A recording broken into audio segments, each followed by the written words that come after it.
UPSC का result आया। हमने आपको ऐसे कई सफल कैंडिडेट से मिलवाया जिन्होंने यूपीएससी में अच्छी रैंकिंग हासिल की और अब वो देश की बागडोर आगे संभालेंगे। लेकिन एक बच्चा जो बिहार से आता है वो किस तरह से दिल्ली में रहकर यूपीएससी की तैयारी करता है, कैसे माहौल में रहता है, कितनी मुश्किलें झेलता है और फिर वो इस एग्जाम को क्लियर करता है, टॉप 10 में उसका नाम आता है। हम आपको लेकर पहुंचे हैं सत्यम गांधी के पास। ये एक पीजी है जो कि करोल बाग में है और ये उनका एक छोटा सा रूम है। बात सिर्फ इतनी सी नहीं है कि रूम छोटा सा है उसमें सत्यम बैठे हुए हैं, लेकिन इस रूम को जरा आप चारों तरफ से निहार लीजिए। आपको चारों तरफ यहाँ पर यूपीएससी की तैयारी दिखाई पड़ेगी। दीवार पर नोट्स हैं, टाइम टेबल है, क्या पढ़ना है, कब पढ़ना है, तारीखों के साथ सब कुछ मेंशन है। किसी भी तरफ आप देखें, टेबल से लेकर जमीन से लेकर या फिर दीवार के दूसरे हिस्से में अलमीरा के ऊपर सब जगह आपको किताबें और नोट्स ही दिखाई पड़ेंगी और कुछ आपको सत्यम के रूम में दिखाई नहीं पड़ता है। यहाँ तक कि रूम से बाहर सत्यम तक पहुंचने के लिए हमें यहाँ पर जगह बनानी पड़ी है।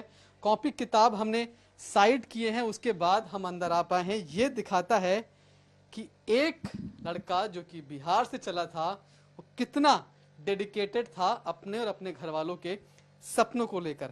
सत्यम, बहुत बहुत बधाई आपको। और पहला सवाल यही है कि जो कुछ हम देख रहे हैं ये बताता है कि आपने पहले एक माहौल तैयार किया कि इस एग्जाम के लिए तैयार होना है। मुझे बिल्कुल, मेरे हिसाब से माहौल का तैयार होना काफ़ी ज़रूरी होता है, क्योंकि आपको एक इन्वायरमेंट में मोटिवेशन की ज़रूरत होती है। और आपको, जैसे मैंने यहाँ पे हर चीज़ों का प्लान बनाया है, प्लान सबसे ज़रूरी है ताकि आप किस तरीके से प्रोग्रेस करें, यह तैयारी के लिए यह इम्पोर्टेंट है। कितनी उम्र है आपकी? एग्जैक्टली मेरी उम्र अभी 22 साल 2 महीने है। 22 साल 2 महीने है। पहला अटेम्प्ट था जब चले थे घर से, अपने बिहार से, समस्तीपुर से। ये सपना तो था कि आईएएस बनना है, रैंक इतनी अच्छी होगी ये सोचा था? नहीं, बिल्कुल नहीं। इनफैक्ट रिजल्ट जिस दिन आने वाला था, मैं 2 दिनों से सो नहीं पा रहा था कि क्या होगा। मैं बस भगवान से यह प्रार्थना कर रहा था कि किसी तरह रैंक आ जाए, कोई ना कोई। परंतु जब मैंने देखा रैंक 10 आया है तो मुझे तो खुद पे विश्वास नहीं हुआ पहले। परंतु हाँ, यह एक सपने के सच होना जैसा है। देखिए, आपकी दीवार के दोनों तरफ कहीं मैप लगे हुए हैं पढ़ने के लिए, दूसरी तरफ भी मैप लगा हुआ है और एक एक चीज हर जगह मेंशन है कि किस तारीख को क्या पढ़ना है, क्या रूटीन रहता है। मैं अभी और भी लोगों से मिला, उनका कि 8 घंटे 10 घंटे पढ़ाई करनी होती है। तो मुझे ऐसा लगता है कि आप हर समय किताबों के साथ ही हैं। हाँ बिल्कुल, आप देख सकते हैं मैं चारों तरफ से किताबों से घिरा हुआ हूँ। और यह जरूरी भी है अगर आप यूपीएससी की तैयारी कर रहे हैं तो। और रूटीन की बात करूँ तो मेरा यह प्लान था कि 8 से 10 घंटे तो सेल्फ स्टडी को देने ही देने हैं, चाहे कुछ हो जाए। तो इस तरीके से मैं यह डिसाइड करता था कि कौन सा टॉपिक किस मंथ में, कौन से वीक में, कौन से डे में क्या करना है, जो कि आप मेरे रूटीन में देख सकते हैं। और उस टॉपिक को किसी भी हाल में करना है, चाहे आपके कितने भी घंटे पढ़ाई के जाएं उसमें। जब रिजल्ट आया, रिजल्ट देखा, एक सवाल ये कि यकीन कर पाए तुरंत, और दूसरा ये कि पहला फोन कहाँ किया? यकीन तो बिल्कुल नहीं हुआ, क्योंकि मैंने सोचा था कि मैं डायरेक्ट नाम सर्च करूंगा, बट नाम सर्च करने की जरूरत नहीं पड़ी। डायरेक्ट मुझे नाम दिख गया पीडीएफ में। और सबसे पहला कॉल तो मैंने अपने घर वालों को, या मैंने अपने मम्मी पापा को कॉल किया सबसे पहला। उन्होंने बहुत बधाइयाँ दी और वो लोग काफ़ी खुश थे। मेरे दादाजी का सपना था, वो 95 वर्ष के हैं, कि मेरे घर से कलेक्टर बने, तो उनका ही मैंने सपना पूरा किया। पहला रिएक्शन क्या था जब तुम्हें फोन किया, बोला कि हो गया सिलेक्शन? फिर हाँ, फिर पापा ने कहा बहुत बढ़िया, बहुत बढ़िया, बहुत बधाई, बहुत बधाई। और जैसे उनको, वो हमेशा ये कहते हैं वाह बेटा वाह। तो इस चीज़ से काफ़ी मोटिवेशन मिला, मुझे अच्छा लगा सुनकर। क्या क्या बैकग्राउंड है परिवार का? घर पे कौन कौन है, क्या काम होता है? मेरे घर में मेरे मम्मी है, मेरे पापा हैं। मेरे पापा सरकारी कर्मचारी हैं ग्रुप सी में, और मेरी मम्मी हाउसवाइफ है। और मेरा एक छोटा भाई है, 1 साल छोटा, जिसने भी काफ़ी मदद की है मुझे प्रिपरेशन में। और मेरे एक दादाजी है जिनकी उम्र अभी 95 वर्ष है। पापा क्या करते हैं?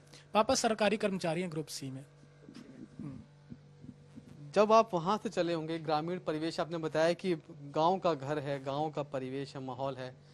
शहर आए तो पहला रिएक्शन क्या था कि बिल्कुल राजधानी में पहुंचे हो और डिस्ट्रैक्ट नहीं हुए, ये चीज़ कैसे हुई? सबसे पहले तो मैं 18 साल बाद में, मेरा पूरा जीवन गांव में ही गुजरा है। और जब मैं घर, मतलब पहली बार दिल्ली आया, तो मुझे कल्चरल शॉक लगा। मुझे ये नहीं पता था कि मोमोज क्या होता है और सैंडविच क्या होती है। बट मैंने पहली बार देखा सर इतनी बड़ी बड़ी इमारतें परंतु है, अगर आप कुछ ठान के निकलते हो घर से, आपने वो परिस्थितियां देखी हैं, आपने अपने परिवार की समस्याएं देखी हैं, तो आप दिल्ली चाहे कहीं आप चले जाओ, आप डिस्ट्रैक्ट नहीं होंगे अगर आपको पता है कि आपको क्या करना है। दिल्ली यूनिवर्सिटी में पढ़ाई की होगी, कभी यहाँ के हाईफाई बच्चों के बीच कभी लो कॉन्फिडेंस फील किया, लगा कि मतलब बहुत मुश्किल है तो क्या कर रहा हूँ मैं? देखिए मेरे हिसाब से ऐसा किसी को फील नहीं करना चाहिए, क्योंकि हर कोई एक पोजीशन से उठ के आता है। और जहाँ तक बात है यहाँ के हाईफाई बच्चों की, तो उनकी लाइफ है, उन्हें जीने दो, बट आपका जो मकसद है आप उसे जीतो और मेहनत लगा के पूरा करो। क्या मकसद रखते हैं आगे, क्या ठीक करना चाहेंगे, किस क्षेत्र में काम करना चाहेंगे? जी मेरा मकसद ये है कि मैं ग्रामीण विकास के क्षेत्र में काम करूं। मैंने एक इंटर्नशिप की थी, श्री शशि रंजन सर उस टाइम डीडीसी थे रांची के, तो उनके अंदर में एक रांची एडमिनिस्ट्रेशन के साथ, तो वहां से मुझे यह पता चला कि ब्यूरोक्रेसी एक ऐसा प्लेटफॉर्म है जहां पे अगर मैं पहुंचूं तो ग्रामीण विकास के क्षेत्र में अच्छी तरीके से काम कर सकता हूं। साथ ही साथ स्कूली शिक्षा के क्षेत्र में और पंचायती राज इंस्टीट्यूशन के क्षेत्र में मुझे काम करना है। दिसंबर से ट्रेनिंग शुरू होनी है, नवंबर पूरा बाकी है, अक्टूबर बाकी है, अब क्या प्लान है? इन किताबों से तो बाहर अब तो जा रहे होगे ना? हाँ बिल्कुल, अभी इन किताबों से 1 महीने का तो कम से कम ब्रेक लेना ही लेना है। और अभी तो सबसे पहले मैं घर जाऊंगा, अपने मम्मी पापा से मिले काफ़ी वक्त हो गया, वो लोग मेरा इंतज़ार कर रहे हैं, तो मैं घर जाऊंगा, उनसे मिलूंगा, उन परिवार के साथ वक्त बिताऊंगा और फिर ट्रेनिंग की ओर जाऊंगा। जो फेल हो गया इस बार, या यूं कहें कि इस बार नहीं निकल पाया, उनका क्या टिप्स देंगे, उनको क्या एडवाइस देंगे? देखिए मेरे हिसाब से इस एग्ज़ाम के लिए कुछ चीज़ें बहुत ज़रूरी है। पहला, क्लैरिटी ऑफ थॉट, आपका मकसद क्लियर होना चाहिए, आप क्यों हैं यहाँ पे। वो आपको इंटरनल मोटिवेशन देगा, आपको यूट्यूब के वीडियो देख के मोटिवेशन लेना नहीं है, आपको इंटरनल मोटिवेशन होना चाहिए कि आप क्यों कर रहे हैं, आप इस क्षेत्र में क्यों हैं। दूसरा ये कि आपको 8 से 10 घंटे पढ़ना ही पढ़ना है डेली, आप जमीन हिल जाए, आसमान पलट जाए, कुछ भी हो जाए, पढ़ना है मतलब पढ़ना है कंसिस्टेंटली डेली। ऐसा नहीं होना चाहिए कि आपने एक दिन 12 घंटे पढ़ा, अगले दिन मौज काट ली, नहीं बिल्कुल नहीं। तीसरी चीज़ ये कि आप प्लान वाइज स्टडी करें, जैसे मैंने प्लान बनाया है कि कौन से दिन में क्या पढ़ना है, तो उस तरीके से आप मंथली प्लान बनाएं, वीकली प्लान बनाएं, डेली प्लान बनाएं, और तब जाके आपका ये पूरा रिजल्ट अच्छा आएगा। तो सत्यम गांधी नाम है, उम्र महज 22 साल कुछ महीने, और अब ये कहा है कि एक सपना पूरा हुआ है, लेकिन आगे जाकर देश की सेवा करनी है। ग्रामीण परिवेश में जाकर जो कुछ भी अपने गांव के आसपास दिक्कतें देखी हैं, उन दिक्कतों को ना सिर्फ अपने गांव से बल्कि पूरे देश से खत्म करनी है।